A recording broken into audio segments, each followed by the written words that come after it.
প্রিয় শিক্ষার্থী বন্ধুরা, আসসালামু আলাইকুম। শাকিলস লার্নিং হাব ফেসবুক পেজ এবং ইউটিউব চ্যানেলের পক্ষ থেকে আজকের ক্লাসে তোমাদের সকলকে স্বাগত জানাচ্ছি। আমি মোহাম্মদ শাকিল উদ্দিন। আজকে আমরা প্রাথমিক শাখার প্রাথমিক গণিত বইয়ের ভগ্নাংশ সংখ্যাকে দশমিক সংখ্যায় রূপান্তর এবং দশমিক সংখ্যাকে ভগ্নাংশ সংখ্যা কীভাবে রূপান্তর করা যায় সেই বিষয়ে কিছুটা আলোচনা করার চেষ্টা করব। তাহলে চলো বেশি কথা না বলেই আমরা আমাদের মূল আলোচনায় ফিরে যাই। এখানে আমি কিছু ভগ্নাংশ সংখ্যা লিখে রাখছি, এগুলোকে আমরা এখন দশমিকে রূপান্তর করব, দশমিক সংখ্যায়। যেমন নিচের ভগ্নাংশগুলোকে দশমিক ভগ্নাংশে প্রকাশ করা। যেমন এখানে প্রথম যে সমস্যাটা আমাদের আছে 20/7।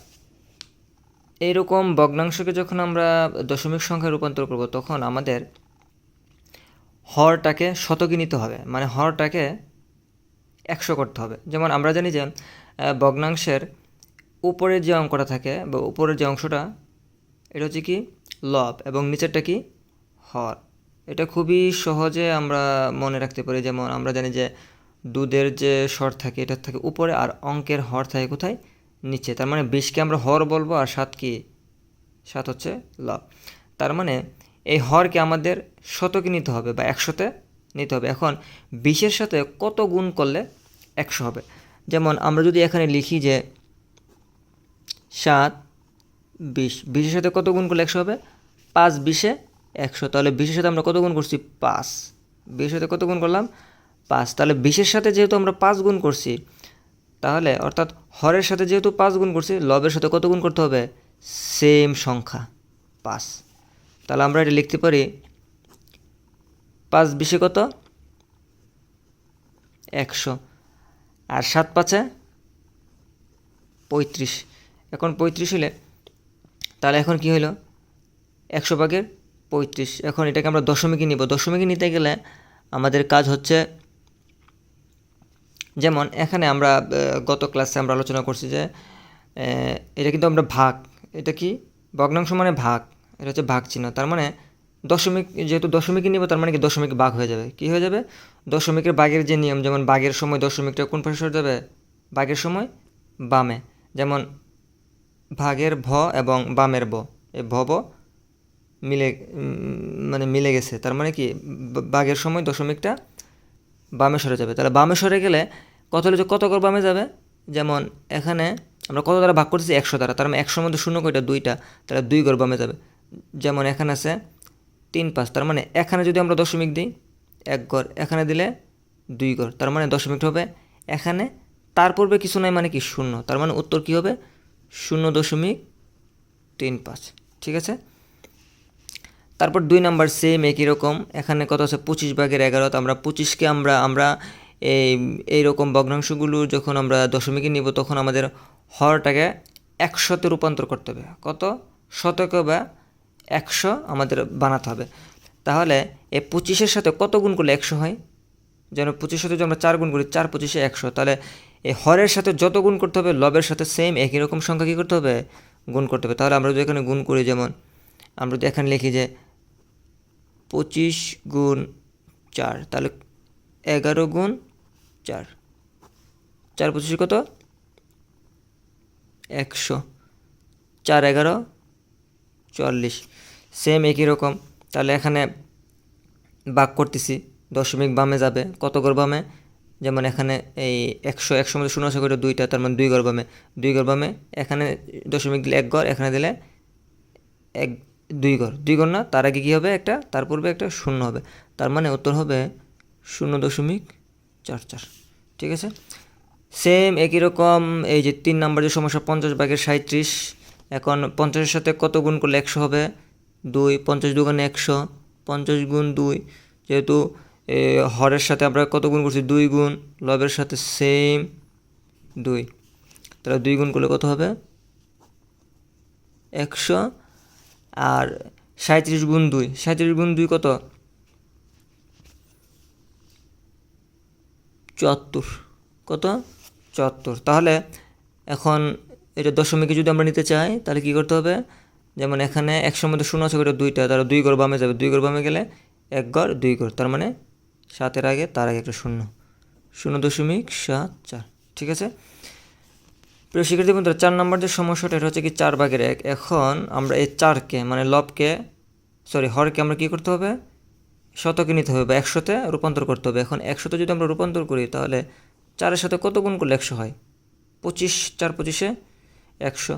আমার এই যে লবের সাথে কত গুণ করতে হবে? সেম সংখ্যা গুণ করবো কেন? কারণ সেম সংখ্যা দ্বারা গুণ করলে মানের কোন কী হবে না, পরিবর্তন হবে না। তাহলে 25 কত হবে? 4 25-এ 100, 25-একে 25। সেম দশমিকে নিলে এখানে 100-এর সাথে 100-র মধ্যে শূন্য আছে করে 2টা, তাহলে 2 ঘর বামে যাবে দশমিক, এই যে 1 ঘর 2 ঘর, তার আগে একটা 0.25। ঠিক আছে। 5 নম্বর যে সমস্যাটা প্রিয় শিক্ষার্থীরা 100/27 আমাদের হরের মধ্যে কি আছে? 100 শতকে এটা দেয়া আছে। তাহলে আমরা এই যে এখানে আমরা কি করব, যেমন এই চিহ্নটা হচ্ছে ভাগ, এটা আমরা এভাবে লিখছি যেমন 100/27, এটা যেই কথা 27/100 একই কথা। আমরা এই যে এটা যে লিখলাম কিছু মনে পড়ে কিনা, আমরা বিগত ক্লাসে কিন্তু এরকম সমস্যা আমরা করছি, কীভাবে এই দশমিক সংখ্যা কীভাবে রূপান্তর করে। এখন এটাকে যদি আমরা দশমিকে নিতে চাই তাহলে আমাদের কি করতে হবে? আমরা জানি যে দশমিকের ভাগের সময় এটাও ভাগ চিহ্ন, এটা তো ভাগ চিহ্নই। দশমিকের ভাগের সময় দশমিক বামে সরে যাবে। এখন বামে যাবে কত করে বামে যাবে? যেমন 100 দ্বারা যেহেতু ভাগ করতেছি তাহলে 100 মধ্যে শূন্য আছে করে 2টা, তাহলে 2 ঘর বামে, এখানে দিলে 1 ঘর, এখানে দিলে 2 ঘর, তার আগে একটা শূন্য, কী হবে? 0। তাহলে আমরা লিখতে পারি যে 0.27। ঠিক আছে। এই যে সমস্যাটা 1000/341, এটাকে আমরা কি করব? দশমিকে রূপান্তর করবো। এখন দশমিকে রূপান্তর করলে এই সংখ্যাটাকে 1000 দ্বারা ভাগ করতেছি, অথবা এরকম যদি আমরা লিখি 341/1000, এটা কি একই রকম অর্থ। ঠিক আছে।